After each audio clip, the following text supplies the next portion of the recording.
The invitation never came.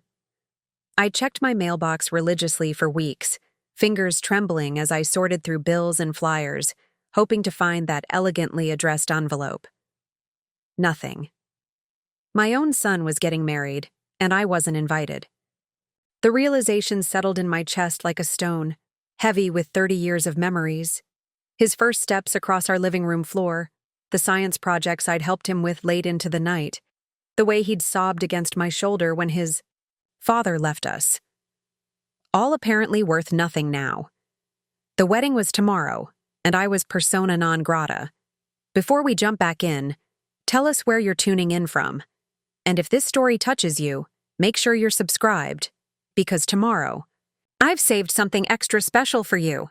I still remember the day Ethan told me about Sarah.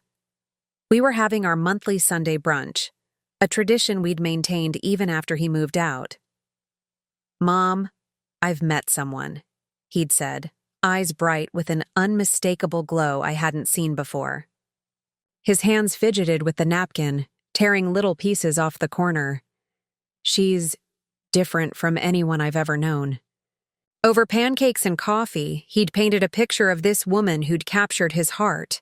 Ambitious, kind, with a laugh that made strangers turn their heads. I was genuinely happy for him. After watching him struggle through a series of relationships that left him questioning his worth, this seemed like the real thing. "When do I get to meet her?" I'd asked, already imagining holiday dinners with an expanded family.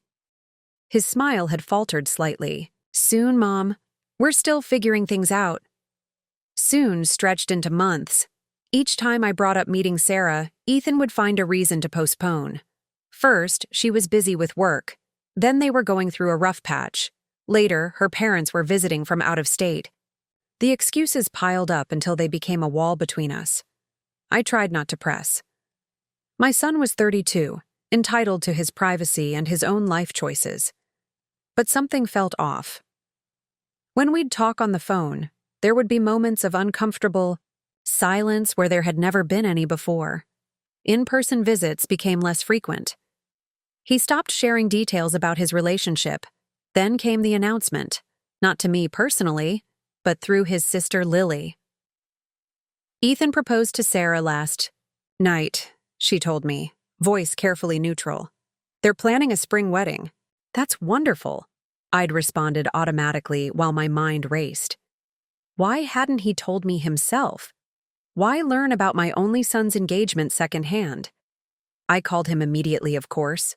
Voicemail. I texted congratulations. A brief, "Thanks." Mom came hours later. No details, no invitation to celebrate, nothing. The months leading up to the wedding were a masterclass in subtle rejection. Ethan would mention venue shopping and cake tastings in passing, but never asked for my opinion or invited me to participate.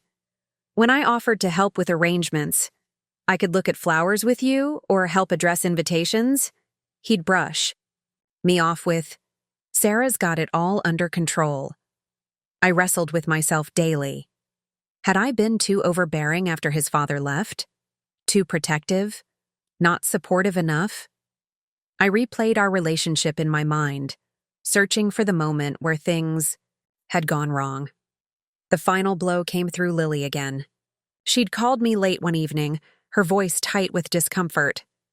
"Mom, I need to tell you something, and it's going to hurt." My heart had stuttered. "What is it, honey?" "I got my invitation to Ethan's wedding today. The thing is..." She paused, and I could hear her steadying her breath. "Mom, I don't think you're on the guest list." The world tilted beneath me. "That can't be right," I'd whispered.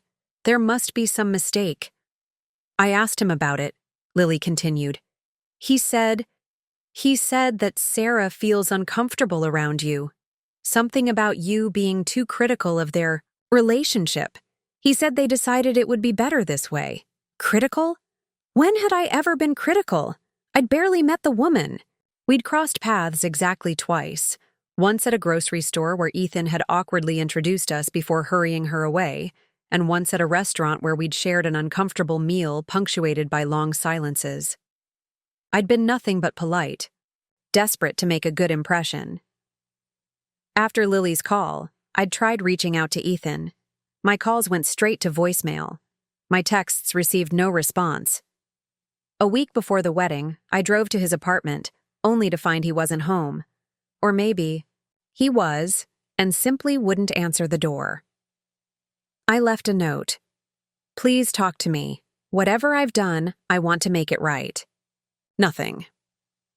And so, the day before my son's wedding, I sat alone in my kitchen, a bottle of wine open before me, staring at the wedding invitation I would never receive. Outside, spring was in full bloom, the kind of perfect weather bride's dream. I thought about the pale blue dress hanging in my closet, bought months ago when I still believed I'd be there to see my son say, I do. The phone rang, startling me from my thoughts. Unknown number. Probably a telemarketer. I almost didn't answer, but some desperate, hopeful part of me reached for it anyway. Hello? My voice sounded strange to my own ears, rough with unshed tears. Mrs. Mitchell? A young woman's voice, unfamiliar. This is Sarah. Ethan's Sarah. My heartbeat thundered in my ears. Sarah. The woman who'd deemed me unwelcome at my own son's wedding was calling me the night before the ceremony. Yes, I managed. This is Diane. Her voice faltered. I think we need to talk. About tomorrow. About Ethan. The wine glass trembled in my hand. I'm listening. I gripped the phone so tightly my knuckles turned white. Sarah, the woman I'd met precisely twice, who'd somehow decided I wasn't worthy of attending my own son's wedding, was on the other end of the line. I need to see you, she said, her voice cracking slightly. Now, tonight. Can I come over? 1,000 responses flooded my mind, most of them bitter. I wanted to refuse, to make her feel a fraction of the rejection I'd experienced. But curiosity, and that stubborn, unbreakable hope that only a mother knows, won out. Yes, I said simply. I'll text you my address. While waiting for Sarah's arrival, I paced my living room, straightening cushions that didn't need straightening. Photos of Ethan lined my mantel, from gap-toothed kindergartner to college graduate. I'd been there for every milestone. Until now. The doorbell's chime sent my heart racing. I smoothed my hair, wiped away any trace of tears, and opened the door. Sarah stood on my porch, looking nothing like the confident woman Ethan had described. Her eyes were red-rimmed, her normally perfect hair disheveled. She clutched her purse, like a shield. Thank you for seeing me, she whispered. I stepped aside to let her in, noticing how she surveyed my home, taking in the worn but comfortable furniture, the bookshelves overflowing with novels and photo albums, the half-finished quilt in my sewing corner. Her gaze lingered on Ethan's childhood photos. Would you like some tea? I offered, falling back on politeness to mask the hurricane of emotions. She shook her head. Mrs. Mitchell. Diane, I corrected automatically. Diane. She took a deep breath. I need to tell you something, and I'm terrified of how you'll react. I gestured to the sofa, and we sat at opposite ends, the cushions between us like a demilitarized zone. Ethan doesn't know I'm here, she began, twisting her engagement ring, a modest diamond that caught the light. He would be furious if he found out. My stomach tightened. Why? Because Sarah's eyes met mine directly for the first time. Because everything he's told you about why you're not invited to our wedding is a lie, and everything he's told me about you is too. The room seemed to tilt slightly. I don't understand. Ethan told me you were emotionally abusive, that you controlled his life, manipulated him, tried to sabotage his relationships. The words tumbled out of her now. He said you had boundary issues, that you'd shown up uninvited at his previous girlfriend's family events, that you called him dozens of times a day when he didn't respond immediately. Each accusation landed like a physical blow. "None of that is true," I whispered, shock giving way to a numb disbelief. "I know that now." Sarah's voice softened. "At first, I believed him. I had no reason not to. He'd show me texts from you that seemed excessive, but I never saw the full conversations. He'd put his phone on speaker when you'd call, but only after provoking you first." My mind raced back through recent interactions, seeing them in this new, horrifying light. The times Ethan had seemed agitated before our calls. The ways he'd misconstrued my words to Sarah during our brief meetings. "But why?" I asked, my voice breaking. "Why would he do this?" Sarah's eyes filled with tears. Control. The more isolated I became from my friends and family, the more I relied on Ethan. It started so gradually. Comments about my friends' loyalty, suggestions that my parents didn't respect my choices. Soon, the only perspective I trusted was his. She wiped her eyes. 3 days ago, my sister showed me a journal I kept when we first started dating. Reading it was like waking up from a fog. I wrote about how excited I was that Ethan was so close to his mom, how I hoped you'd like me. She laughed bitterly. "By the time he proposed, I believed you were this monster he needed protection from." Preparing and narrating this story took us a lot of time, so if you are enjoying it, subscribe to our channel. It means a lot to us. Now back to the story. "How did you realize?" I asked, still struggling to process what she was telling me. Little inconsistencies kept piling up. Then yesterday, I found a box of cards in his closet while looking for a tie clip. Birthday cards, Christmas cards, little notes, all from you. Dozens of them spanning years. Sarah's voice trembled. They were so loving, so normal. Not the writings of the woman he'd described. I remembered those cards, the ones I'd carefully selected, the personal messages I'd written inside. He'd kept them, even while painting me as a villain. When I confronted him, he got defensive, then angry. He stormed out, said I was betraying him by even questioning his account. Sarah twisted her hands together. That's when I knew for certain. It was the same pattern he'd used on me whenever I questioned anything. Deflect, attack, make me doubt myself. "Does Ethan know you're here?" I asked. She shook her head. "He thinks I'm at my final dress fitting. The wedding is still on, as far as everyone knows." Her eyes met mine. "But I can't go through with it, not now. Not knowing what I know." The weight of her words settled between us. My son had deliberately, systematically destroyed my relationship with the woman he claimed to love, using the same tactics his father had once used on me. The realization was devastating. "What are you going to do?" I asked. Sarah straightened her shoulders, sudden determination flashing in her eyes. "I have a plan. But I need your help, Diane. And it involves showing up at that wedding tomorrow, invitation or not. Invitation." I barely slept that night. Sarah had left just before midnight, our plan set in motion. A plan that terrified and exhilarated me in equal measure. I kept replaying our conversation, her revelations about Ethan cracking the foundation of everything I thought I knew about my son. The pale blue dress I'd bought months ago hung on my closet door, a silent witness to my restless pacing. Would I really wear it today? Would I actually walk into that church where I wasn't welcome? By dawn, I'd worn a path in my carpet, doubt gnawing at my resolve. The woman I'd raised Ethan to be couldn't reconcile with Sarah's description of him. Yet something in her words rang true, echoing patterns I'd witnessed in his father years ago. Patterns I'd never wanted to acknowledge might have transferred to my son. I showered mechanically, blow-dried my silver-streaked hair, and applied makeup with more care than usual. My hands trembled as I fastened my mother's pearl necklace, the one I'd planned to give Ethan for Sarah on their wedding day. The church was on the outskirts of town, a picturesque white chapel nestled among oak trees. I arrived 30 minutes before the ceremony, parking far from the entrance where my car wouldn't be recognized. My heart hammered against my ribs as I watched guests arrive. Familiar faces of family friends, Ethan's college roommates, colleagues I'd met at holiday gatherings, all smiling, unsuspecting. You came. I turned to find Lily standing beside my car, elegant in her bridesmaid's dress, eyes wide with surprise.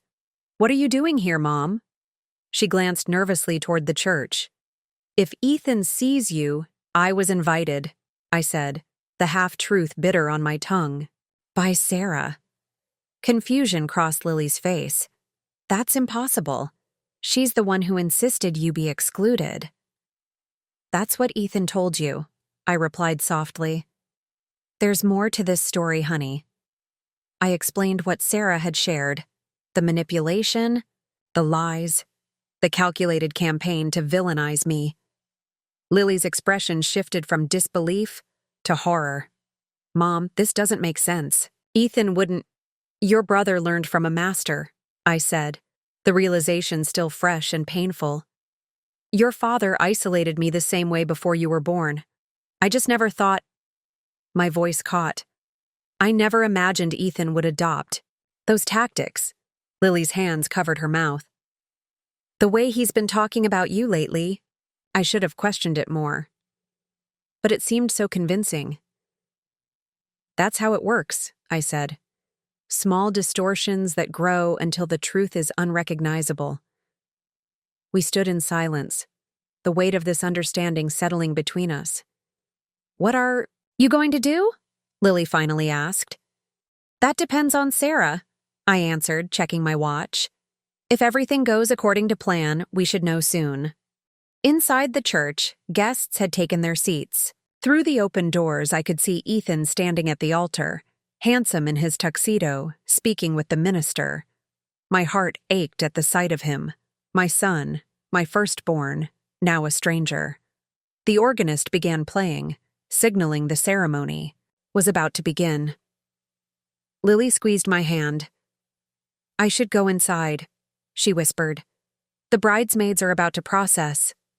I nodded, watching her hurry toward the church's side entrance. Alone again, I took a deep breath and moved closer, positioning myself just outside the main doors where I could observe without being immediately visible. The bridesmaids proceeded down the aisle in perfectly choreographed steps, Lily among them, her eyes finding mine briefly as she passed the threshold. The music swelled, and the guests rose for the bride's entrance. But the double doors at the back of the church remained closed. 1 minute passed, then 2. Murmurs rippled through the congregation. Ethan's smile faltered as he stared down the empty aisle. The minister stepped forward, whispering something to him. Ethan shook his head, his expression darkening. He pulled out his phone, presumably trying to call Sarah. Through the rising commotion, I spotted the wedding planner rushing toward the bridal suite, her heels clicking against the stone floor. 5. Minutes became 10. Guests shifted uncomfortably in their seats. Ethan's best man placed a hand on his shoulder, but he shrugged it off, his face flushed with what looked like anger rather than concern. Then my phone vibrated in my clutch. A text from Sarah. "It's done. Reception hall, come now." I slipped away, from the church before anyone noticed me, driving the short distance to the hotel where the reception was to be held. The ballroom was eerily beautiful, white roses and lilies adorning every table, champagne flutes gleaming, place cards with guests' names meticulously arranged. All for a celebration that wouldn't happen. Sarah sat alone at the head table, still, in her street clothes, her wedding dress hanging from a rack beside her. She looked up as I entered, her face tear-stained but resolute. "I couldn't do it," she said simply. I left him a letter explaining why. I moved to sit beside her, taking her hands in mine. "Are you all right?" She nodded. "For the first time in months, I think I actually am." She gestured to the empty ballroom. "I wanted to meet you here because this seemed fitting, the reception that never was. And because I owe you an apology." You don't owe me anything. I began, but she shook her head. I believed terrible things about you without question. I let him isolate me from my own family using the same stories. I should have seen through it sooner. Before I could respond, the doors burst open. Ethan stood there, breathing heavily, his bow tie askew, eyes wild as they darted between Sarah and me. "What the hell is this?" he demanded, his voice echoing in the empty space. "Sarah, why is she here?" Time stopped as Ethan's gaze locked with mine. In that frozen moment, I saw something flicker in his eyes, panic, quickly masked by anger. The grand ballroom, with its twinkling chandeliers and floral centerpieces, suddenly felt claustrophobic. "Shouldn't have to answer that question," Sarah spoke up, her voice quiet but firm. "I invited her here." Ethan's knuckles whitened as he gripped the back of a chair. "After everything I told you about her? After what she's done?" "That's just it." Sarah rose, smoothing her simple blouse. "What exactly has she done, Ethan? Because I've spent hours with her now, and the monster you described doesn't exist." A muscle twitched in his jaw. "So she's manipulated you too. Typical." He laughed, a brittle sound that echoed off the vaulted ceiling. "One conversation and you're ready to throw away our entire relationship." I found my voice at last. "Ethan, please. Let's talk about this." "Talk?" He whirled toward me, eyes blazing. "Like you talked to Sarah behind my back? Like you've been talking to everyone in my life, poisoning them against me?" The venom in his words stunned me. This wasn't the boy who'd once crawled into my bed during thunderstorms. This wasn't the teenager who'd written me heartfelt Mother's Day cards or the young man who'd called me first when he got his dream job. "I've never spoken ill of you to anyone," I whispered, my throat tight. "I've only ever wanted your happiness." "Liar." He slammed his palm against the table, making the silverware jump. A single fork tumbled to the plush carpet, the soft thud, unnaturally loud in the tense silence that followed. Sarah stepped between us, her shoulders squared. "Ethan, stop it. Your mother isn't lying. I found the cards she sent you, the ones you hid from me. I spoke with your sister about the incidents you claimed happened. None of it was true." Something dangerous flashed across Ethan's face. "You went through my things? That's what you're focusing on?" Sarah's voice rose in disbelief.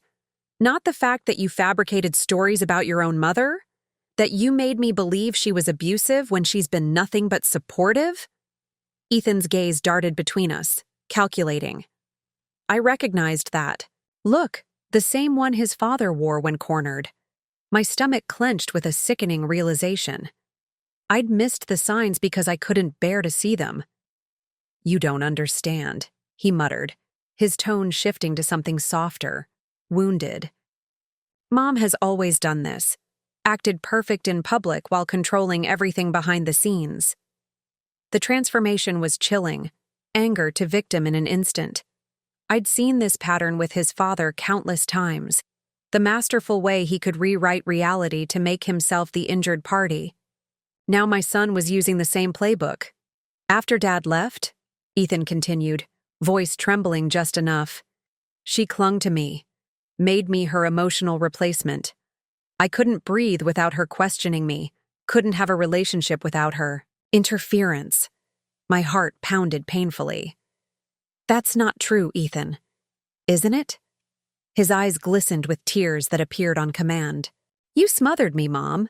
Every girlfriend I brought home, you found fault with. You always had to be the most important woman in my life." Sarah crossed her arms, unmoved by the performance.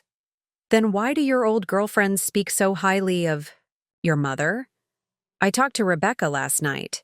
She said your mom was the only one who supported your relationship when everyone else thought you were rushing things." Ethan's facade cracked slightly. "You called Rebecca?" "And Melissa," Sarah added. "Both said the same thing, that your mother welcomed them warmly, that she never interfered.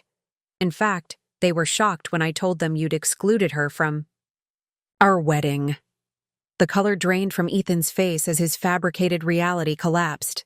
He glanced toward the door, clearly calculating an escape route. "Why, Ethan?" I asked, the question that had haunted me through the sleepless night. "Why would you do this?" For a moment, vulnerability flashed across his features. Real this time, not manufactured. In that brief window, I glimpsed the little boy I'd raised, confused and hurting. Then the mask slid back into place. "You want to know why?" His voice dropped to a dangerous whisper. "Because Dad was right about you. All those years, you painted him as the villain, but he warned me how you twist everything, how you play the perfect mother while suffocating everyone around you." The words hit me like physical blows. "You've been talking to your father?" Ethan's chin lifted. "For years. He reached out when I turned 25, told me his side of the story. How you drove him away, how you manipulated everyone into thinking he was the bad guy." Cold realization washed over me. Richard, the man who'd abandoned us for his secretary, who'd fought paying child support, who'd missed birthdays and graduations, had been whispering poison into our son's ear for years. "And you believed him?" My voice cracked. "After everything we went through together?" "I didn't at first," Ethan admitted, his expression hardening. "But then I started seeing the patterns he described.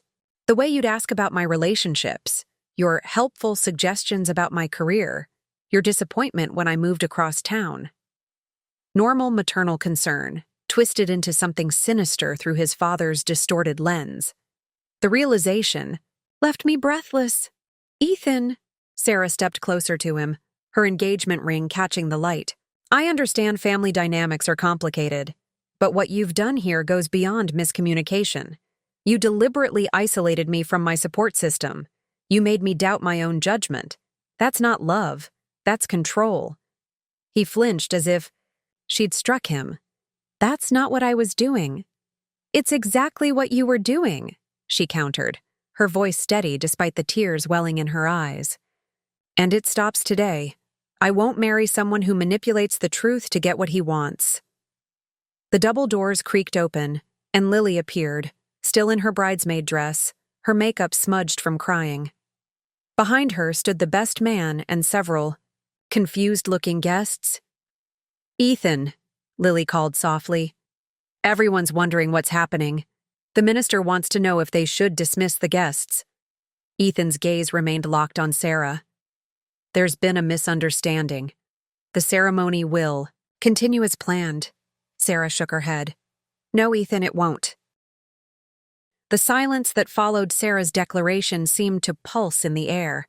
Ethan's expression shifted through disbelief, anger, and finally settled on something I recognized all too well: calculated charm. "Sweetheart," he murmured, stepping toward Sarah with outstretched hands. "You're upset. We all are. But we have 200 guests waiting. Let's not make decisions we'll regret." The subtle manipulation in his tone made my skin crawl. How had I missed this side of him for so long? Sarah backed away. "The only decision I'd regret is marrying someone I don't actually know." More guests filtered into the reception hall, drawn by the commotion. Hushed whispers rippled through the growing crowd as they took in the tableau. The bride in street clothes, the groom disheveled, and me, the uninvited mother, standing between them. Ethan's eyes darted around, assessing the audience. His public persona, charming, reasonable Ethan, slid into place like a well-worn mask. "Everyone." He addressed the room, his voice steady and apologetic. "I'm sorry for the confusion. We're dealing with a private family matter." He turned to Sarah, lowering his voice to a stage whisper. "Please, let's discuss this somewhere private." Classic. Deflection, moving the confrontation behind closed doors where he could regain control. Richard had used the same tactic countless times. "There's nothing to discuss," Sarah replied, her voice carrying clearly across the ballroom. She slipped the engagement ring from her finger and placed it on the table with a soft clink. "I won't build a life on lies." Ethan's facade cracked. This is ridiculous. You're throwing everything away because of what? Some misunderstanding. About wedding invitations. It was never about the invitation, I interjected, finding strength in Sarah's courage. It's about the pattern, the isolation, the way you've rewritten reality to suit your narrative. Lily stepped forward, confusion etched across her face. Ethan, what's Mom talking about? Nothing, he snapped. She's doing exactly what I warned everyone about, making everything about her, even my wedding day. That's not true, Lily countered. Mom didn't even want to come today. Sarah called her. Murmurs rippled through the crowd. Ethan's best man stepped closer, concern evident in his furrowed brow. Ethan, man, what's going on? For a fleeting moment, panic flashed in my son's eyes. The first genuine emotion I'd seen from him all day. His carefully constructed world was collapsing around him. The audience he'd cultivated to witness his perfect day, now watching his deception unravel instead.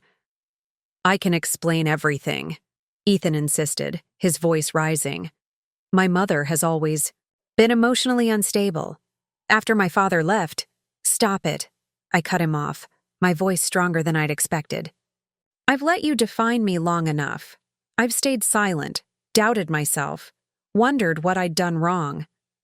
But I see clearly now. You learned from your father too well. The color drained from Ethan's face. Don't bring him into this. Why not? He's been part of this all along, hasn't he? Feeding you distortions, encouraging you to see manipulation where there was only love.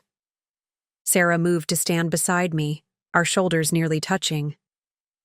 Ethan, I've spent the past 12 hours speaking with people who've known you both for years. Everyone tells the same story, about a devoted single mother who supported her son through everything, who celebrated his successes and comforted his failures. They don't know the whole truth, Ethan insisted, but uncertainty had crept into his voice. Neither did I, Sarah continued. But I do know what you've done to me these past 2 years, the subtle ways you've isolated me from friends who didn't have my best interests at heart, the criticisms of family members who didn't understand our relationship, the constant questioning that made me doubt my own perceptions. With each example, recognition dawned on the faces of those listening. Ethan's cousin Jennifer stepped forward. That's why you stopped bringing Sarah to family gatherings, she said quietly. You told us she was too busy with work, but you were keeping her away from us. Ethan's jaw clenched. This is absurd. You're all turning against me because of what? Some last-minute wedding jitters? His best man, Michael, placed a hand on Ethan's shoulder. No one's turning against you, but something's not adding up. You told me your mom couldn't come because she was having health issues. And you told me she refused the invitation. Lily added, her voice trembling with hurt.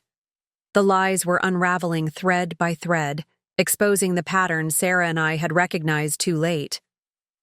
I felt no satisfaction watching my son's deception collapse, only a profound sadness for the broken trust that might never be repaired. Ethan's eyes darted around the room, finding no allies. His breathing quickened, his hands clenched and unclenched. At his sides. For a moment I thought he might lash out, but instead his shoulders slumped in defeat. Fine, he muttered. You want the truth? Yes, I kept you away from each other. Because every relationship I've had, every accomplishment, Mom always found a way to make it about her connection to me, her influence, her sacrifice. The twisted perception took my breath away.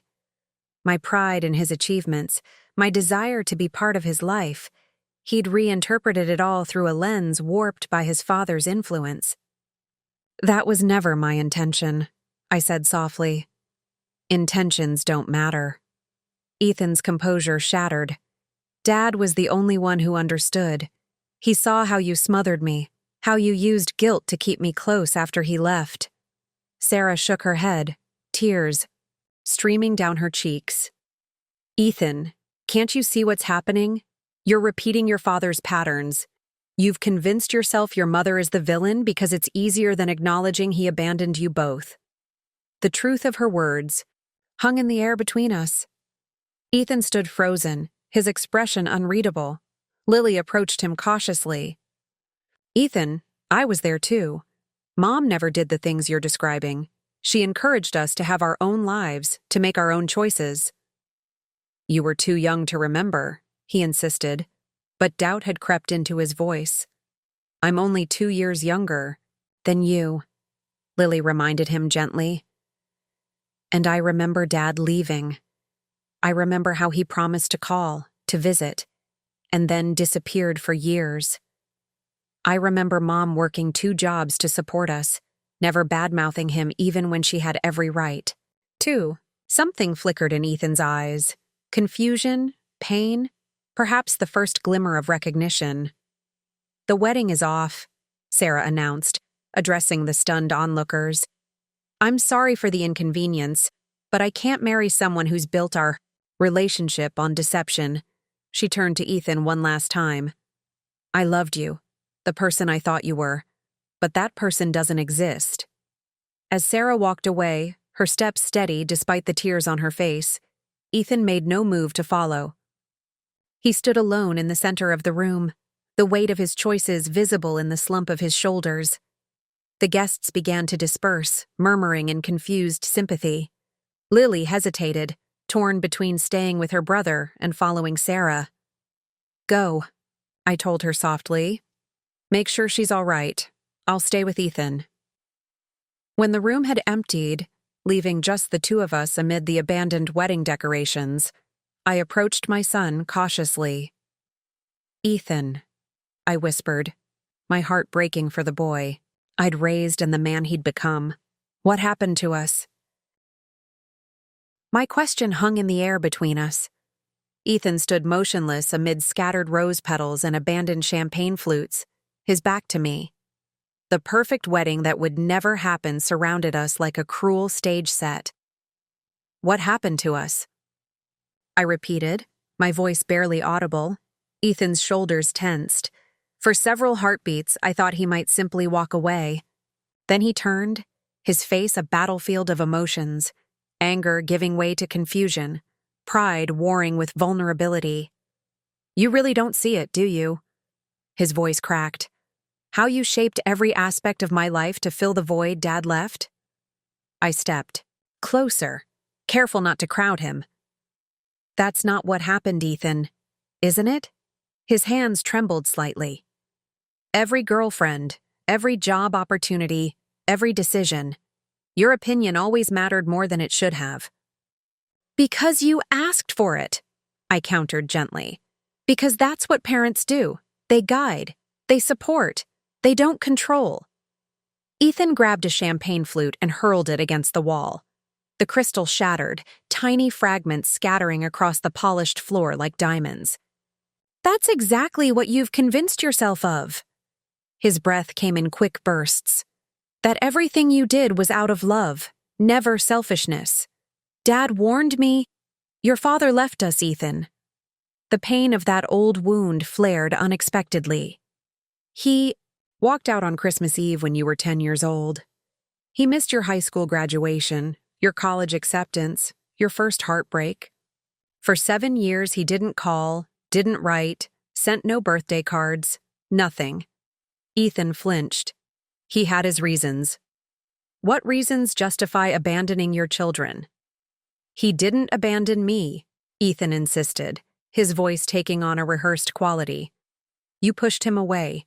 Your constant demands, your emotional neediness. You suffocated him until leaving was his only option.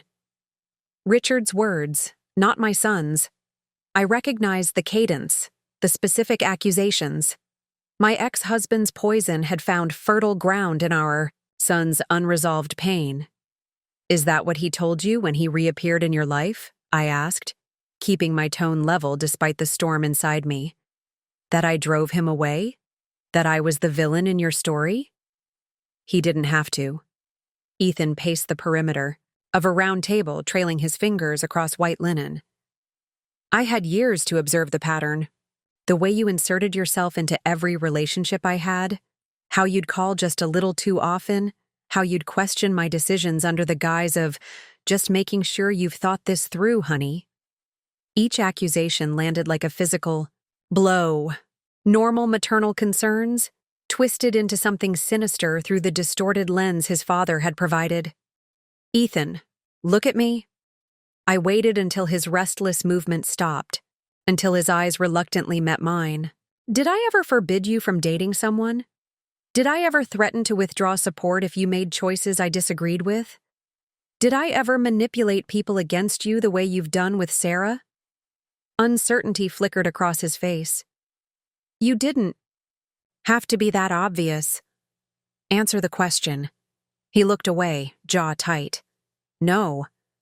When you decided to attend college across the country instead of staying local like we'd planned, what did I do?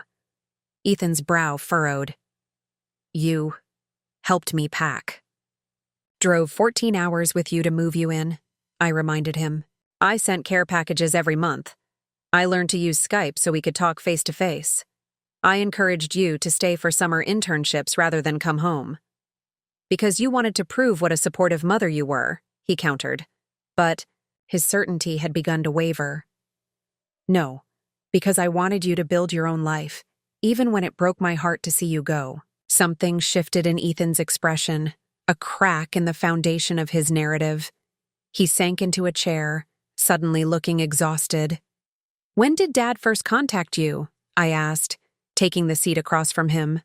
Ethan rubbed his temples. Right, after college graduation. He said he'd been following my accomplishments from afar, that he was proud of the man I'd become. A bitter smile twisted his lips. Funny how he only reappeared after all the hard parts were over. And he started talking about me. Ethan nodded slowly. Not at first, but eventually. Yeah. Little comments about how controlling you'd been during their marriage, stories that contradicted the version I knew. His eyes met mine, uncertainty clouding them. He was so convincing, Mom. So specific about incidents I was too young to remember clearly. Gaslighting, I said softly. It's what he did to me throughout our marriage. Made me question my own memories, my own perceptions, until I didn't know what was real anymore. Ethan's hands clenched on the tablecloth. I don't want to believe that. Because it would mean he manipulated you the same way. The realization hung between us, too painful to fully acknowledge, yet impossible to ignore. Because it would mean the man who finally showed interest in your life after years of absence did so to use you as a weapon against me. A tear slid down Ethan's cheek. He brushed it away angrily. This isn't how today was supposed to go. No, I agreed, my heart aching for what might have been. It isn't. The grand ballroom door creaked open. Lily stood in the entrance, her expression somber. Sarah's left, she announced. Her parents are taking her home. Ethan's face crumpled. For the first time that day, I glimpsed my real son beneath the hardened exterior his father had helped craft. The sensitive boy who'd once wept over injured birds, who'd written poetry in secret, who'd felt things too deeply. I've lost her, haven't I? The question came out small, childlike. I wanted to offer false comfort, to promise everything would be all right. But we'd had enough lies between us. Yes, I answered gently. Some broken trust can't be repaired. Lily crossed the room, to stand beside her brother. She placed a hand on his shoulder, not offering absolution but a connection he desperately needed. What happens now? Ethan whispered, looking utterly lost. I exchanged glances with Lily. Now we deal with the guests. We thank them for coming, apologize for the circumstances and send them home. And then? He looked up, eyes rimmed with red. Then we start the hard work of untangling what's real from what isn't, of understanding how we got here. I reached across the table, palm up, an invitation, not a demand. It won't be easy, Ethan, and it won't happen today. But if you're willing to try, really try, Maybe we can find our way back to each other. Stared at my outstretched hand for a long moment. Then, with a hesitation that broke my heart all over again, he placed his fingers against mine, the first genuine connection we'd shared in years. I don't know what's true anymore, he admitted. Voice barely audible. That, I said softly, is where healing begins. The next few hours passed in a blur of awkward explanations and subdued goodbyes. Lily handled most of it, her diplomatic nature perfectly suited to the delicate task of dismissing 200 confused wedding guests. I stayed with Ethan, who moved through the motions like a sleepwalker, nodding mechanically as people offered condolences for a tragedy they didn't fully understand. When the last guest departed, Ethan disappeared into the bridal suite, where Sarah had never changed, into her wedding gown, and emerged with his overnight bag. I'll drive you home, I offered, not wanting him alone. He shook his head, keys already in hand. I need space to think. Ethan, please. His voice cracked on the single syllable. Just, not now. I watched him walk away, shoulders hunched, against unseen weight. Part of me wanted to follow, to make sure he'd be safe in his current state. But the helicopter parent he'd accused me of being would do exactly that. Instead, I let him go, trusting him to find his own way through this darkness. 3 weeks passed. Autumn painted the trees in fiery hues outside my kitchen window as I sorted through old photographs spread across the table. Images of happier times, Ethan's 10th birthday party, family camping trips, his high school graduation.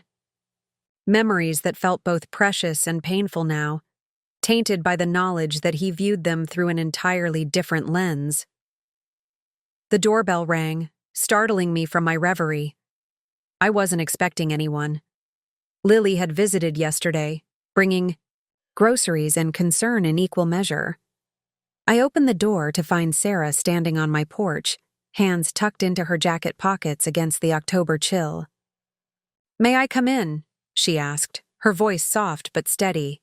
I stepped aside, surprised by her unexpected appearance. She'd returned all wedding gifts, changed her relationship status on social media, and according to Lily, taken a leave of absence from work. The aftermath of almost marriages could be as complicated as divorces.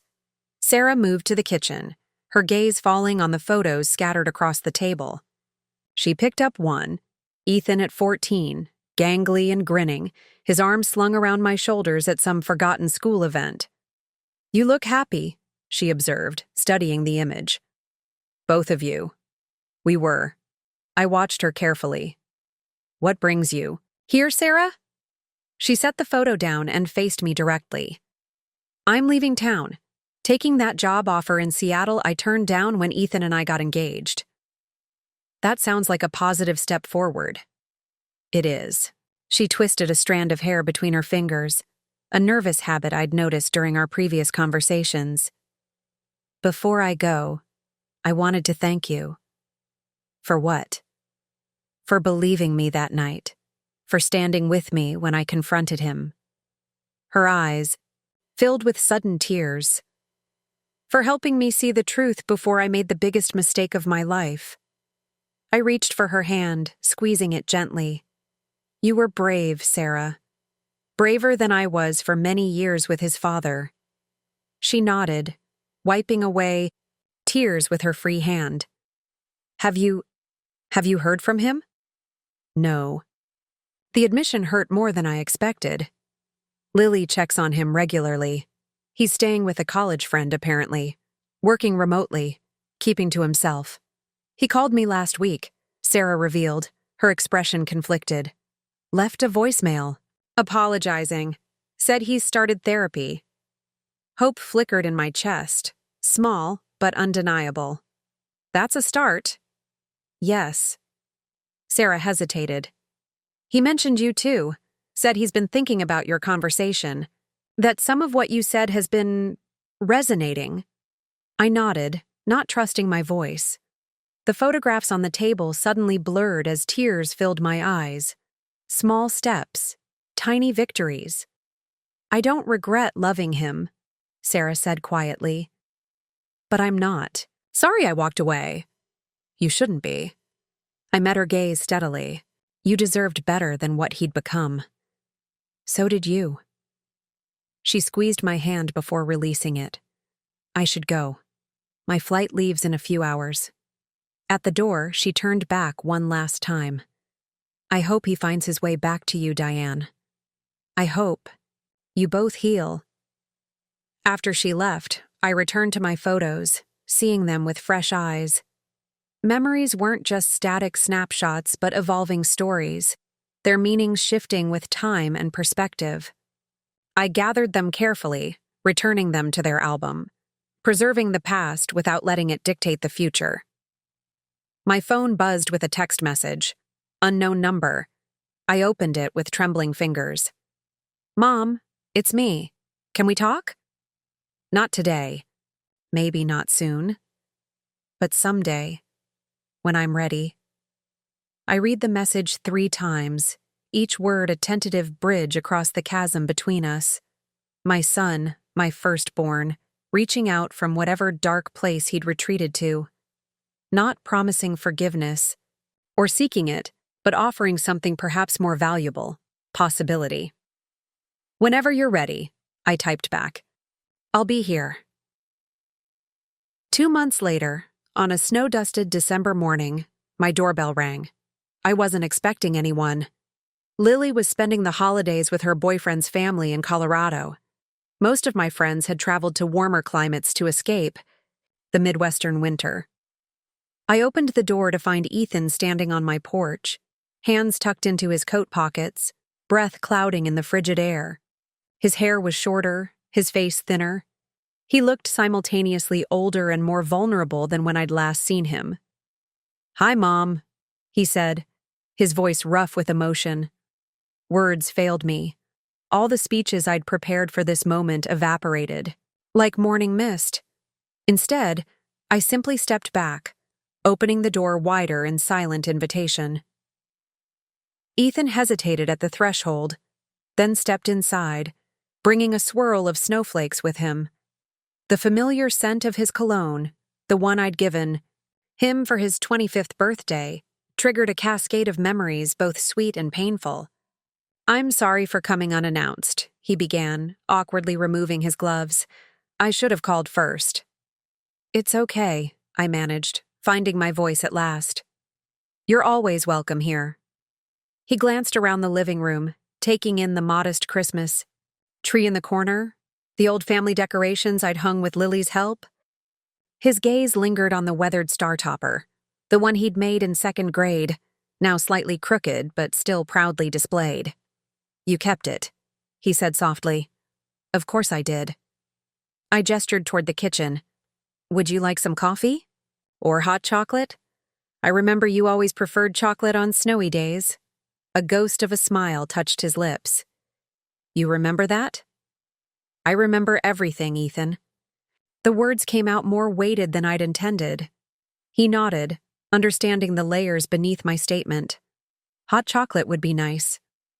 In the kitchen, I moved through the familiar ritual of warming milk, adding cocoa and a pinch of cinnamon the way he'd always liked it.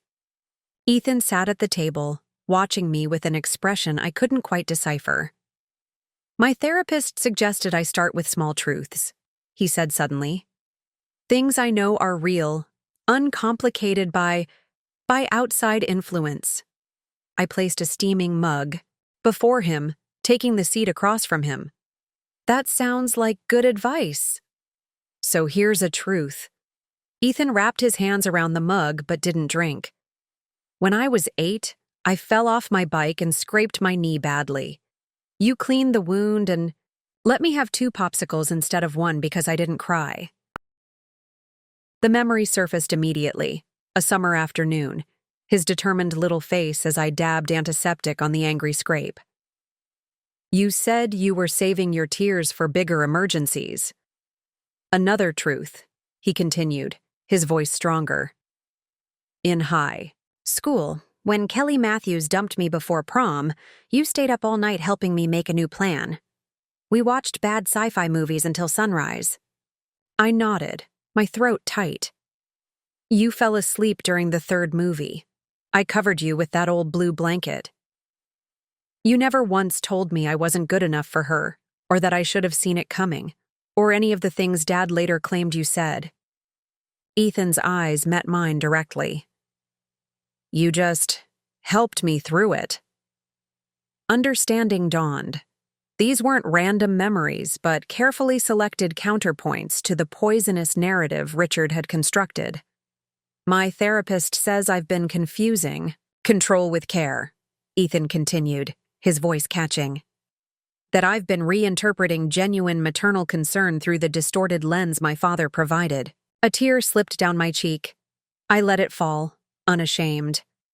I'm not ready to talk about everything yet, he admitted. Some days I still don't know what's real and what isn't, but I'm working on it. He finally took a sip of his chocolate. And I wanted you to know that. Thank you for telling me, I whispered, resisting the urge to reach for his hand, to bridge the physical distance between us too quickly. I miss Sarah, he said after a moment. But she was right to leave. Yes, she was. I'm afraid I'm too much like him, Ethan confessed, his greatest fear finally spoken aloud, that the manipulation, the need for control, it's in my DNA. It's not, I said firmly. You learned those behaviors, Ethan, which means you can unlearn them too. He nodded slowly, wanting to believe it. I'd like to come for Christmas if... That's okay, not the whole day, I'm not ready for that. But maybe for dinner? Such a small request, yet it represented monumental progress. I'd like that very much. As snowflakes danced outside the window, we sat in companionable silence, sipping hot chocolate from mismatched mugs. No dramatic reconciliation, no tearful embraces, just two people finding their way back to each other, one small truth at a time. The road ahead would be long and undoubtedly difficult. There would be setbacks, hard conversations, painful realizations, but sitting across from my son, watching the gentle rise and fall of his breath, I felt something I hadn't experienced in years. Hope, not for the relationship we'd once had, but for the one we might yet build, honest, healthy, and entirely our own. Christmas dinner came and went. Ethan arrived precisely at 5, bearing a bottle of wine and an awkwardness that hung between us like frost on a window. Lily served as our buffer, filling silences with cheerful chatter about her new job and her boyfriend's family in Colorado. When Ethan left after dessert with a stiff hug and promises to call soon, I counted it as progress. Fragile, but real. January brought bitter cold and tentative text messages. Thinking of you, Mom. Hope you're staying warm. Small bridges across the chasm between us. I responded with similar caution, careful not to push, to demand, to need too much. All the things his distorted perception had accused me of. By February, we'd established a rhythm of sorts. Coffee every other Sunday at a neutral cafe halfway between our homes. Conversations that skirted painful topics in favor of safe territory. Books he was reading, my volunteer work at the library, the unseasonably mild winter. We were strangers finding our way back to familiarity, archaeologists excavating what remained of our relationship from beneath years of misunderstanding. One Sunday in early March, I arrived at our usual cafe to find Ethan already seated and untouched cappuccino before him, his expression uncharacteristically tense. Everything okay? I slid into the seat across from him, unwinding my scarf. Ethan's fingers drummed against the table, a nervous habit he'd had since childhood. Dad called yesterday. The air left my lungs in a silent rush. Richard, the architect of our estrangement, hovering at the edges of our fragile reconciliation. What did he want? My voice remained steady despite the storm inside me. To catch up, supposedly. Ethan stared into his coffee. He heard about the wedding being called off, wanted to make sure I was handling it appropriately. His fingers formed air quotes around the final words. And how did that go? Ethan met my gaze. Something new in his eyes, a clarity I hadn't seen in years. I asked him why he abandoned us when I was 10. My heart stuttered. You did?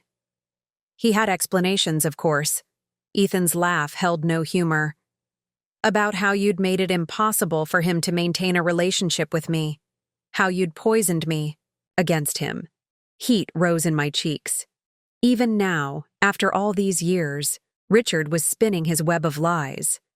I asked why he didn't call on my birthdays, Ethan continued. Why he missed my high school graduation. Why he waited until I was an adult to suddenly take an interest in my life. I held my breath, afraid to interrupt this flow of honesty. He didn't have good answers. Ethan's voice dropped to barely above a whisper. Just deflections, accusations, against you. When I pressed him, he got angry, said I was thinking just like my mother. And suddenly, he shook his head in wonder. Suddenly, I could see it. The manipulation. The way he turns everything back on someone else, makes himself the victim. My throat tightened. That was his pattern throughout our marriage. I've been thinking about something you said at the reception hall. Ethan wrapped his hands around his mug. About how I never questioned Dad's story because it was easier than acknowledging he'd abandoned us. I think you were right. The admission hung between us, monumental in its simplicity. Dr. Levine, my therapist, says I built a narrative where you were the controlling one because it gave me a reason for Dad's absence that wasn't about me being unworthy of his love. Ethan's voice cracked. If you were the problem, then I wasn't. A mother's instinct surged within me, to reach across the table, to gather him into my arms as I had when he was small and hurting. But this moment required space, required letting him find his own path through this pain. You were always worthy, Ethan. I kept my voice gentle. His leaving was never about you. I know that now, intellectually at least. He looked up, eyes glistening. Emotionally is taking longer. Healing usually does. We sat in silence for a moment, the cafe bustling around us, baristas calling out orders, the hiss of steam, strangers engrossed in their own dramas. Life continuing while ours recalibrated. I've been working on something, Ethan said finally, reaching into his messenger bag. He pulled out a leather-bound journal, well worn around the edges.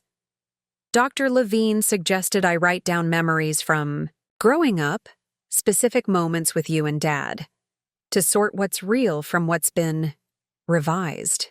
He slid the journal across the table. I'd like you to read it. Not all at once, maybe. Some parts might be hard for you, but I think it's important.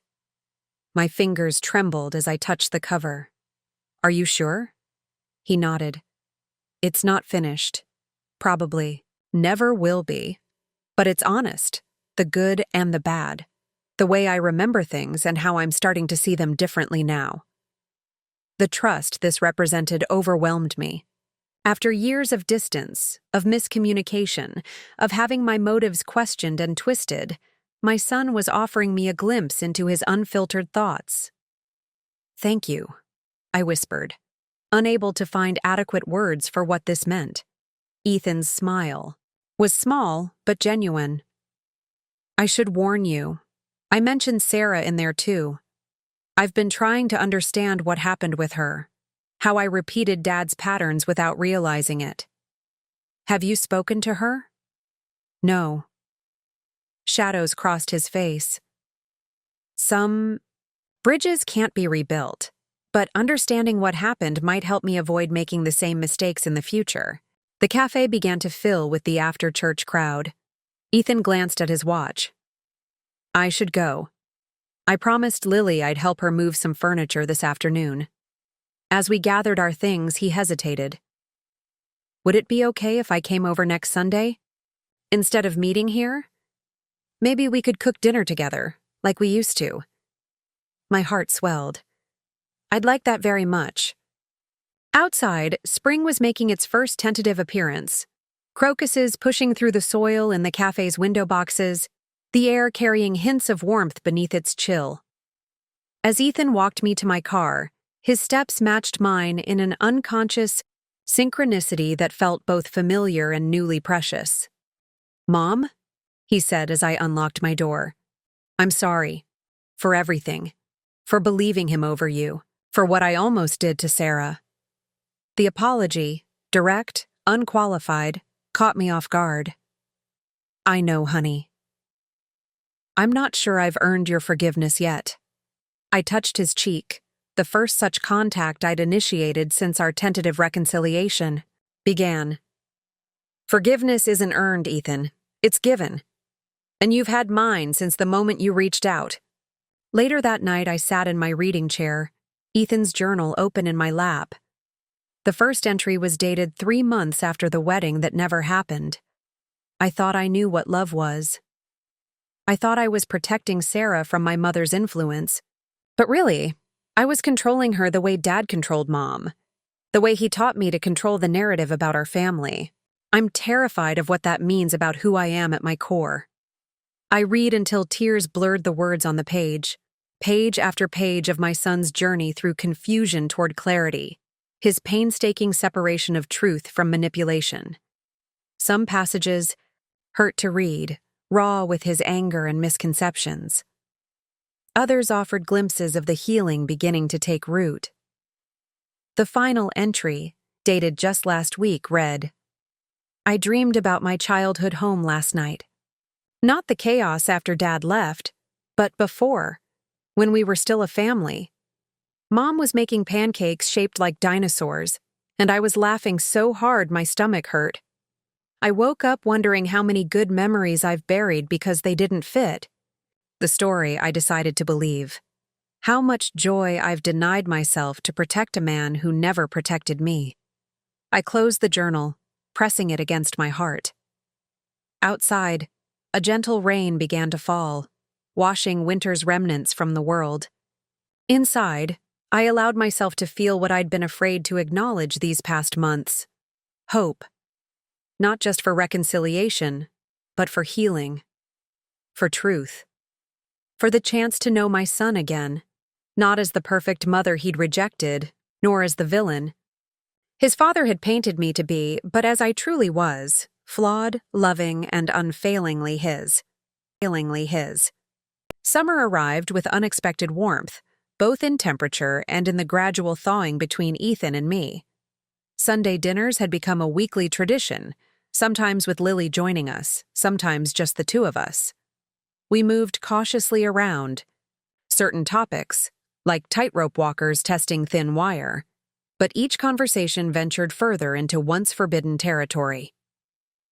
One evening in late July, as we sat on my back patio watching fireflies rise from the garden, Ethan brought up Sarah. For the first time in months, she's engaged again. He sipped his iced tea, condensation beating on the glass. Lily saw it on social media. Some guy she met in Seattle. I studied his profile in the fading light. "How do you feel about that?" Relieved, actually. He set his glass on the table between us. "I've been carrying this fear that I'd ruined her. Life? That she'd never trust anyone again because of me. Knowing she's found happiness." He shrugged. "It feels like one less burden to carry." "That's remarkably self-aware," I observed. "Therapy 3 times a week for nearly a year will do that." A wry smile curved his lips. "Dr. Levine would be proud of me for not making someone else's happiness about my guilt." Crickets chirped in the flower beds I'd planted last month. I see. Project Ethan had unexpectedly helped with one weekend, arriving with gardening gloves and a flat of marigolds. Another small step toward normalcy. "I saw Dad last week," he said suddenly, eyes fixed on the deepening twilight. My breath caught. Richard had become a specter in our conversations, acknowledged but rarely directly addressed, his influence examined, but his current reality kept at arm's length. "He wanted to meet for lunch," Ethan continued. Said he was concerned about the direction of my therapy and my renewed relationship with you? The familiar anger stirred in my chest. Richard, still trying to manipulate, to control. What? Did you tell him? That my therapy and my relationships aren't his concern. Ethan turned to face me, moonlight silvering his features. I also told him I won't be seeing him anymore. The simple statement hung in the humid evening air, its weight immeasurable. That must have been difficult, I said carefully. Yes, and no. Ethan leaned back in his chair, stretching his long legs before him. The hardest part was accepting that the father I've been seeking approval from all these years isn't actually interested in my well-being, just in maintaining his narrative. I'm sorry, Ethan. And I was, deeply, genuinely sorry that my son had to face this painful truth. Despite everything, I had never wished for him to lose his father completely. Don't be. His voice carried a new steadiness. It was the right decision. Dr. Levine helped me see that maintaining a relationship with someone who continually undermines my recovery isn't healthy. That forgiveness doesn't necessarily mean keeping toxic people in your life. The wisdom in his words struck me. How long had it taken me to learn that same lesson? How many years had I spent making excuses for Richard's behavior, blaming myself for his failures? You're braver than I was, I admitted, the confession slipping out before I could reconsider. Ethan raised an eyebrow. What do you mean? I traced the rim of my glass, gathering thoughts long kept private. After your father left, I blamed myself for years. Wondered what I could have done differently, how I could have been better. Even when I knew intellectually that his leaving wasn't my fault, emotionally I carried that burden. Is that why? You never dated again? Ethan asked, the question gentle but direct. The personal nature of his inquiry surprised me, but it felt right somehow. This new honesty between us extending into territories once considered off-limits. Partly, I acknowledged, but mostly it was because you and Lily became my priority. I poured everything into making sure you both felt secure, loved, supported after he left. Even when I pushed you away? Especially then. I smiled sadly. Mothers don't stop loving their children just because the relationship becomes difficult. Ethan was quiet for a long moment, his expression thoughtful. I think I understand that now in a way I couldn't before. How love can persist even when it's painful. How you can want the best for someone even when they hurt you. His insight caught me off guard. This was my son, but somehow changed. More reflective. More attuned to emotional complexities than the angry young man who had excluded me from his wedding. I've been thinking about that a lot lately, he continued, about how relationships require active work, not just passive feeling. Dad never understood that. He wanted the benefits of family without the effort, the image without the substance. That's a profound observation. I had a good teacher. His eyes met mine, conveying more than words could express. Even when I wasn't paying attention to the lessons. We sat in companionable silence as darkness settled fully over the garden. Fireflies danced among the flowers like earthbound stars, their gentle blinking a reminder of life's persistent beauty, even in darkness. There's something I've been wanting to ask you, Ethan said finally, his voice hesitant. Something I've been working through in therapy. You can ask me anything. He took a deep breath. When did you first notice Dad's manipulation? Not just of you, but of how I saw you? The question pierced straight to a wound I'd carefully bandaged over the years.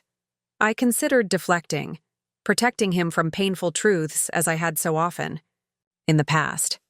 But our newfound relationship demanded honesty, not comfortable fictions. You were 14, I said softly. Your father had suddenly reappeared after 4 years of absence. Weekend visits that materialized without warning, then stopped just as abruptly. You came home from one of those visits furious with me, accused me of lying about why he'd left, of keeping you from him all those years. Ethan winced. I don't remember that specifically, but it sounds right. I realized then that he was telling you his version of our marriage, our separation, casting himself as the victim, me as the villain. The memory still stung, sharp-edged despite the decades between then and now. But you were so hungry for his attention, so desperate for his approval. Contradicting him directly would have only pushed you further away. So you said nothing. It wasn't a question, but a realization. I tried to counter the narrative indirectly, to show through actions rather than accusations that I wasn't the person he described. I shook my head. Regret. A familiar companion. Looking back, I should have been more direct, should have fought harder for the truth. But every parenting choice is a gamble, Ethan. I gambled that time, and truth would eventually reveal what words couldn't. And they did, he said quietly. Just not before I nearly married someone under false pretenses and destroyed any chance of a healthy relationship with her. We can't undo the past. We can only learn from it. Another Dr. Levine special? He asked, a hint of his old humor returning. Mom wisdom, I corrected with a smile. Predates your therapist by about 30 years.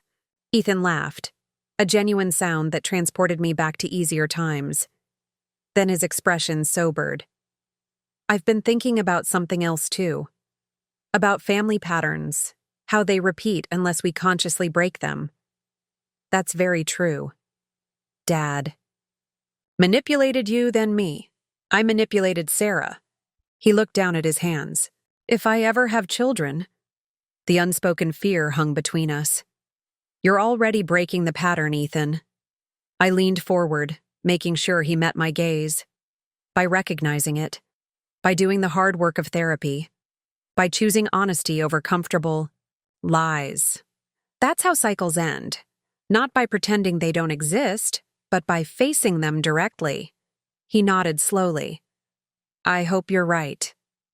I'm your mother, I said with mock seriousness. I'm always right. This time his laughter came easier, and mine joined it. The sound rising into the summer night like an offering. A celebration of damage slowly healing. Of truth finally taking root where lies had flourished. Later, after Ethan had gone home, I stood in my kitchen washing our dinner dishes, the familiar routine grounding me after an evening of emotional excavation. Through the window, I could see the half-moon sailing between wisps of cloud, its light silvering the garden where my son and I had begun to rebuild what his father had tried to destroy. There was still distance to travel, hurts to heal, truths to uncover. But for the first time since that fateful phone call from Sarah nearly a year ago, I believed completely in the possibility of restoration, not of what once was, but of something new and perhaps stronger for having been broken. The invitation that never came had led through a twisted path of pain and revelation to an unexpected gift. The chance to know my adult son not through the distorted lens of his father's manipulation, but as he truly was, flawed, healing, and finally finding his way back to himself and to me. The invitation arrived on an unseasonably warm October afternoon, nestled between bills and advertisements like any ordinary mail. But this was no ordinary envelope, cream-colored, hand-addressed in familiar handwriting, my name written with careful precision. Inside, an elegantly simple card announced the opening of Ethan's photography exhibition at the Riverside Gallery. My fingers trembled as I traced the embossed letters. For years, Ethan had kept his photography private, a passion he'd developed in college but rarely shared, certainly never exhibited. Even during our closest pre-estrangement days, I'd only glimpsed this part of his creative life through occasional framed pieces in his apartment. I called Lily immediately. Did you know about this? I asked when she answered. The exhibition? Papers rustled in the background of her office. He mentioned he was working on something big, but I had no idea it was ready for public viewing. He didn't tell me anything, I said, uncertain whether to feel hurt or surprised. "Mom." Her voice softened. "That's because it's about you." My breath caught. "What?" "All I know is what he told me last week, that he's been working on a photographic narrative about family, truth, and reconciliation. He said you'd understand when you saw it." The opening was scheduled for Friday evening. I spent the intervening days in a state of nervous anticipation, vacillating between excitement and apprehension. What story was Ethan telling through his lens? How would he portray our fractured history, our tentative healing? Friday arrived with a burst of autumn color, trees along my street flaunting crimson and gold against a cerulean sky. I dressed with unusual care, a forest green dress I'd purchased on impulse last month, silver earrings Ethan had given me for Christmas when he was 16. My reflection in the mirror revealed a woman I was still getting reacquainted with. Not just a mother, not just an ex-wife, but a person in her own right, with hopes and fears independent of those roles. The gallery hummed with conversation when I arrived, clusters of well-dressed patrons admiring photographs arranged on stark white walls. I scanned the crowd, heart hammering against my ribs, until I spotted Ethan near the center of the room. He was speaking with an older couple, his hands animated as he explained something about his work. The confident set of his shoulders, the ease in his gestures. This was a side of my son I'd rarely witnessed. He looked up suddenly, as if sensing my presence, and our eyes locked across the room. A smile bloomed on his face, genuine, unguarded, and he excused himself to make his way toward me. "You came," he said, leaning in for a hug that felt natural in a way our recent embraces hadn't. "I wouldn't have missed it." I squeezed his arm. "Though you might have given me some warning about what to expect." "And ruin the surprise?" His eyes crinkled at the corners. "Come on, I want to show you something." He guided me through the gallery, past black and white landscapes and architectural studies. I recognized his aesthetic immediately. The unusual angles, the attention to shadow and texture, the way he found beauty in overlooked details. People nodded respectfully as we passed, murmuring congratulations to Ethan. We stopped before a door, marked Gallery B. "This is the main exhibition," he said, sudden nervousness tightening his voice. "It's called Reconstructed Memory." He opened the door, ushering me into a separate room where photographs lined the walls in a deliberate sequence. The first image struck me immediately: our old house, the one we'd lived in as a family before. Richard left, photographed at dawn with long shadows stretching across the overgrown lawn. The current owners had painted it blue instead of the sage green I'd chosen, but the bones of the place remained unchanged. The next photograph showed the elementary school where I'd walked Ethan every morning, his small hand engulfed in mine. Then his high school, the park where we'd flown kites on Sunday afternoons, the ice cream shop where we'd celebrated report cards. Places from our shared past, photographed with an artist's eye for both beauty and truth. The cracks in the sidewalk, as evident as the magnificent oak tree shading it. "Ethan?" I whispered, moving slowly from image to image. "These are my childhood through adult eyes," he finished.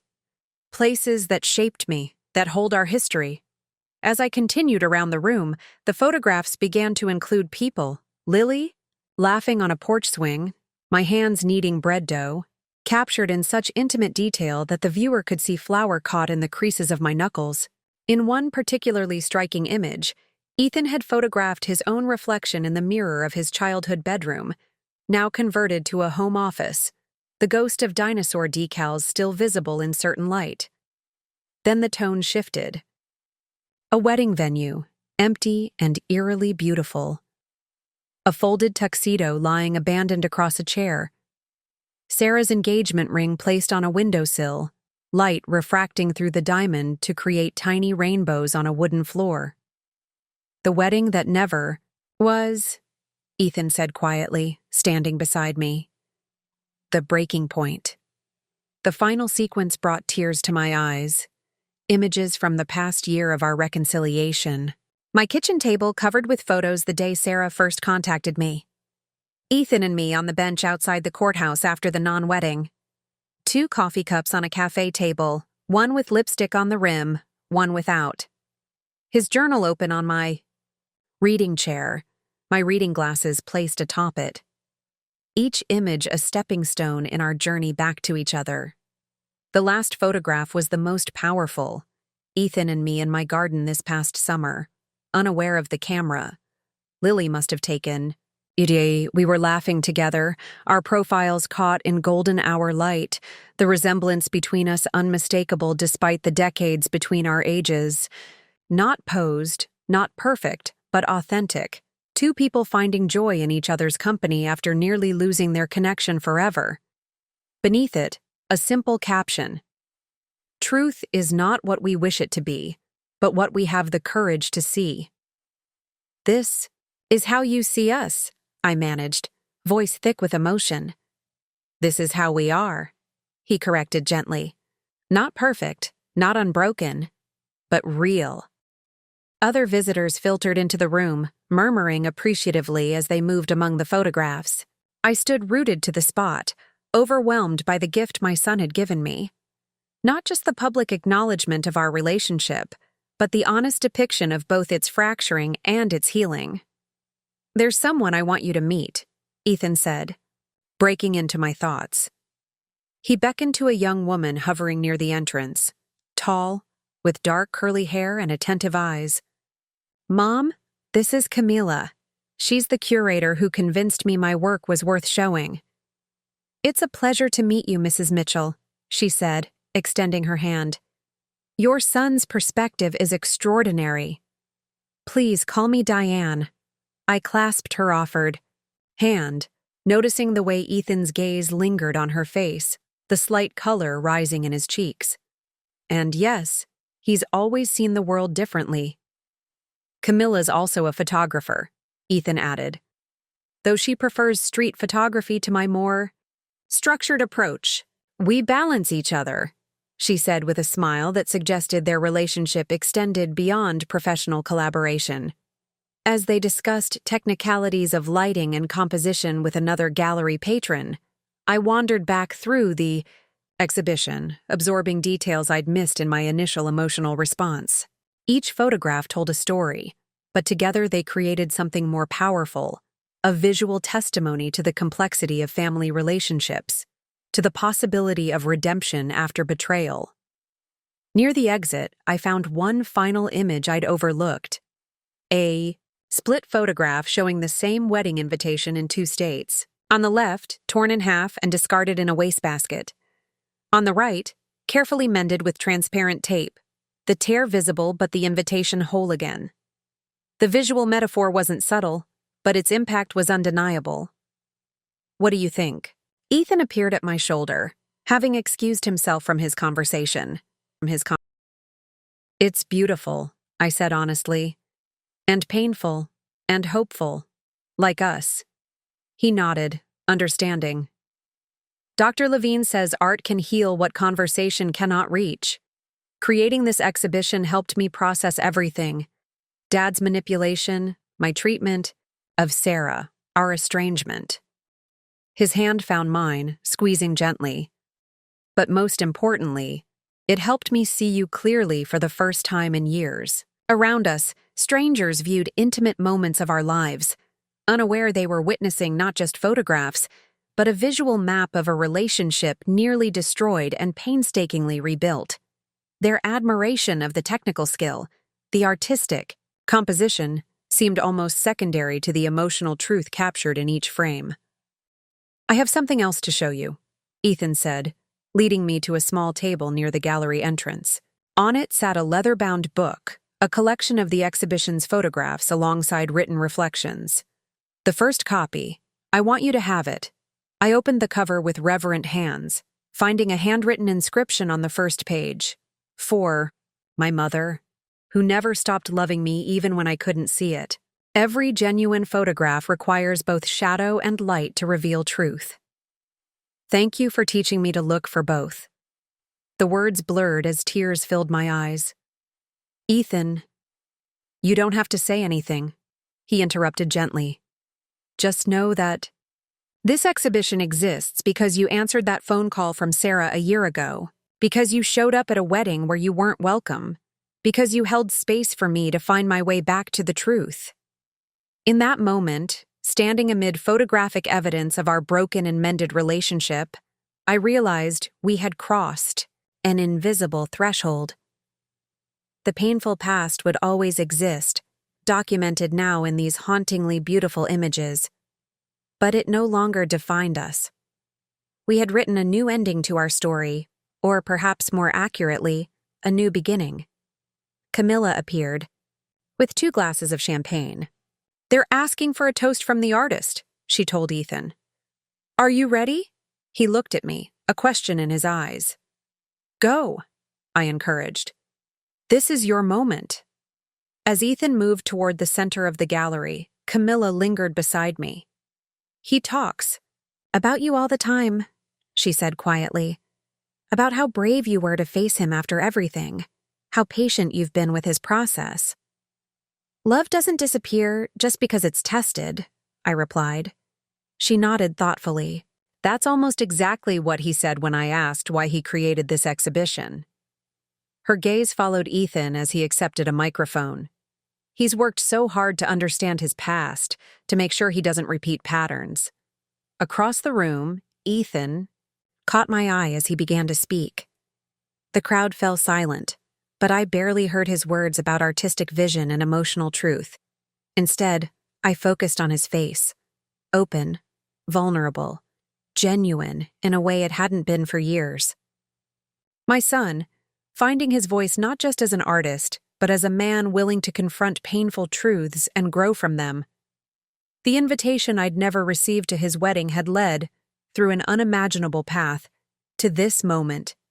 Standing in a gallery, surrounded by evidence that love, when tested by fire, can emerge not just intact, but stronger, more honest, more resilient than before. 2 years later, I found myself once again staring at an invitation.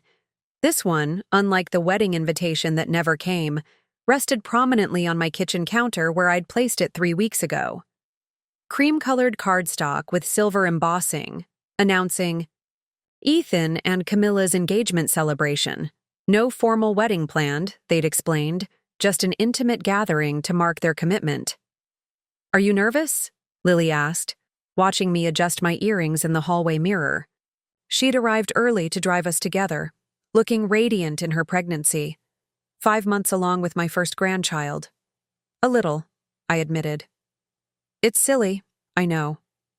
"It's not silly." She rested a hand on her rounded belly.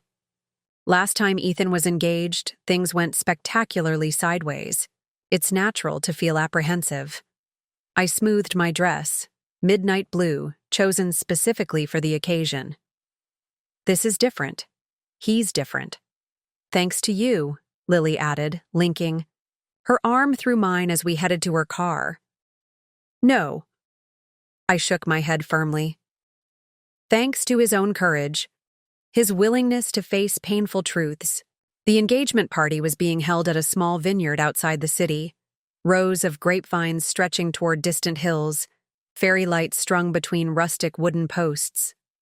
As we approached the outdoor seating area, I spotted Ethan immediately. His head bent close to Camilla's as they greeted guests. The ease between them was palpable. None of the controlling dynamics that had characterized his relationship with Sarah. None of the performance aspects of that previous engagement. Camilla noticed us first, waving enthusiastically. In the 2 years since the gallery exhibition, she'd become a fixture in our family gatherings. Initially as Ethan's colleague, then friend, then something more. Her warmth and directness had been exactly what Ethan needed.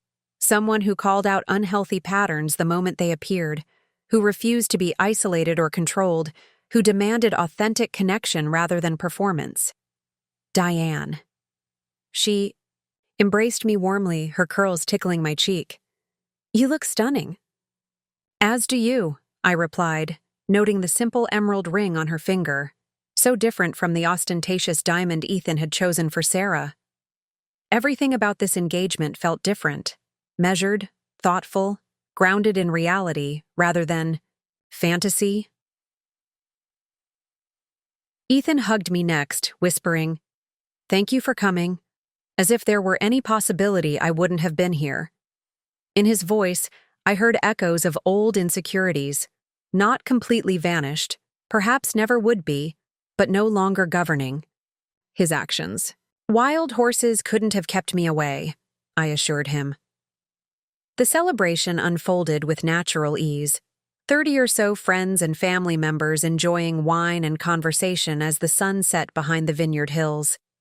No elaborate staging, no performance of perfection. Just genuine connection and joy. Midway through the evening, I found myself seated at a table with Camilla's parents. Warm, straightforward people whose acceptance of Ethan had been immediate and complete. "Your son is remarkable," Elena, Camilla's mother, said as we shared a bottle of the vineyard's signature red. "The way he's worked through his past issues, not many men would be so committed to breaking unhealthy patterns." "He had excellent motivation," I replied, watching Ethan across the patio, deep in conversation with Camilla's brother. "Losing someone you love because of behaviors you've inherited can be a powerful wake-up call." Camilla told us some of what happened with his previous engagement, Elena said carefully, "and about your estrangement before that. It couldn't have been easy to rebuild trust after such betrayal." "The hardest things are often the most worthwhile," I said simply. As darkness fell, lanterns illuminated the patio. Ethan clinked his glass, calling for everyone's attention. My heart quickened, remembering another celebration, another speech that never happened. "Thank you all for being here," he began, one arm around Camilla's waist. "Your presence means more than you know." His gaze found mine across the gathering. "Some of you were with me during my darkest days, when I nearly lost myself to patterns of behavior I'd inherited, but failed to recognize." A hush fell over the party, the unusual candor of his words drawing everyone in. "Others of you," he continued, "came into my life after I'd begun the work of understanding those patterns, of deliberately choosing a different path." Camilla leaned into him, her support evident in the simple gesture. 2.5 years ago, I stood in a different venue, prepared to enter a marriage built on control rather than trust, on isolation rather than connection. I thought I knew what love was. He shook his head ruefully. I had no idea. My throat tightened as memories of that day flooded back, the empty church, the confrontation in the reception hall, the painful truths finally spoken aloud. "Real love," Ethan continued, his voice steady, "isn't about molding someone to fit your narrative. It's about seeing them clearly, accepting them fully, and growing together through honesty." He kissed Camilla's temple. "That's what I've found. With this extraordinary woman." Glasses raised around the patio. Camilla took the microphone next, her smile radiant in the lantern light. "When I first met Ethan at the gallery, he warned me immediately about his past mistakes," she said, laughter in her voice. "Not exactly standard first-date conversation, but characteristic of the man I've come to love. Someone committed to truth, even when it's uncomfortable." Her gaze swept the gathering, landing briefly on me. "I'm especially grateful to those who helped him find his way back to his authentic self, who held space for his healing without demanding perfection." After the toasts, as guests mingled beneath the stars, Ethan approached where I sat slightly removed from the main group. He lowered himself into the chair beside me, 2 glasses of sparkling water in hand. "Not drinking the vineyard's finest?" I asked, accepting one of the glasses. "Solidarity with Lily and the baby-to-be," he explained, nodding toward his sister who was showing ultrasound photos to Camilla's cousins. "Plus, I want clear memories of tonight." We sat in comfortable silence, watching the celebration unfold. Behind us, crickets chirped in the vineyard rows. Above, stars emerged in the deepening twilight. "I've been thinking about that day," Ethan said finally. "The wedding that wasn't." I turned to study his profile, so like his father's, yet somehow entirely his own. "What about it?" "At the time, it felt like the worst day of my life." He traced the rim of his glass with one finger. "Now I recognize it as the day everything changed for the better. The day the lies stopped working. Sometimes rock bottom becomes a foundation," I offered. He nodded thoughtfully. "I called Dad last week to tell him about the engagement." This was unexpected. Ethan had maintained strict boundaries with Richard since their confrontation 2 years ago. Occasional text messages, on birthdays or holidays, but no substantive contact. How did that go?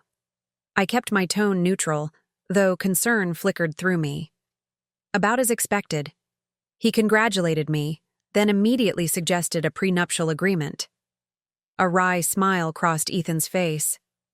When I mentioned we were planning a small commitment ceremony rather than a traditional wedding, he launched into a lecture about family expectations and proper appearances. "Some things never change," I murmured. "No, they don't." Ethan's expression turned reflective. "But my response to them has."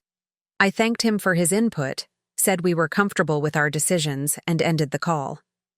Pride swelled in my chest, at the quiet strength in his voice. No anger, no defensive justifications, no seeking his approval, just confidence in my own choices. "That's significant progress," I observed. "It's freedom," he corrected, raising his glass in a small toast. "Freedom I wouldn't have found without you answering that call from Sarah, without you showing up when you weren't wanted but were desperately needed." "I'll always show up for you, Ethan." The promise came easily, its truth woven through decades of motherhood, through diapers and teenage rebellion, through estrangement and reconciliation. Even when it's difficult, even when you push me away. I know. His hand covered, mine on the table between us. That's what I finally understand about love, real love. It persists. It tells hard truths. It stays, even when leaving would be easier. Across the patio, Camilla caught his eye, her smile widening when she spotted us together. The love between them was palpable. Not the performative devotion he'd displayed with Sarah, but something quieter, more substantial. A partnership built on mutual respect rather than control. "She's remarkable," I said, following his gaze. "She doesn't let me get away with anything." Ethan laughed softly. "First time I tried to isolate her from a friend I felt threatened by, she called me out immediately. Made me examine why I felt threatened, why my instinct was to control rather than communicate." "Exactly what you needed," I observed. "What I still need sometimes." His honesty was refreshing. The acknowledgement that healing isn't a destination but an ongoing journey. That old patterns require constant vigilance. Breaking generational habits is daily work. From a nearby speaker, music drifted across the patio. Camilla began moving toward us, her intentions clear in her purposeful stride. "I believe your fiancé wants a dance." I nodded in her direction. Ethan stood, then hesitated. "Actually, there's something I've been meaning to ask you." His expression turned suddenly serious. "We're keeping things simple for the ceremony, just immediate family, no wedding party. But we'd like you to speak. To offer a blessing or reflection, whatever feels right to you." Emotion welled in my throat. "I'd be honored." "Good." Relief softened his features. "I was afraid it might bring up difficult memories of the last time." "The only difficult memory would have been not being there," I said truthfully. "Having the chance to witness your commitment to Camilla, to speak as part of your ceremony, that's a gift, not a burden." Camilla reached us, slipping her arm through Ethan's. "I'm stealing him for a dance," she announced. "Unless you two are having a serious mother-son moment." We just finished, I assured her. He's all yours. As they moved toward the makeshift dance floor, I remained seated, watching my son. The gentle way he held his fiancée, the genuine laughter they shared, the man he had become despite the damaging patterns he'd inherited. The pride that filled me had nothing to do with my own role in his journey, and everything to do with the courage it had taken him to face his demons, to choose a different path than the one modeled for him. The invitation I'd once waited for in vain, the exclusion that had broken my heart, now seemed like necessary catalysts in a painful but ultimately healing transformation. Without that wedding that never happened, without Sarah's brave phone call, without the confrontation that followed, would Ethan have recognized the toxic patterns he was repeating? Would he have found his way to the authentic love he now shared? With Camilla? Some losses, I reflected as I watched them dance beneath the stars, create space for unexpected gifts. Some broken paths lead to better destinations. And sometimes, the call that changes everything isn't an invitation to a wedding, but a desperate bride-to-be reaching out the night before she walks away. I raised my glass in a silent toast. To Sarah, wherever she was now. To Camilla, who loved my son with clear-eyed authenticity. To Ethan, who had found the courage to break destructive cycles.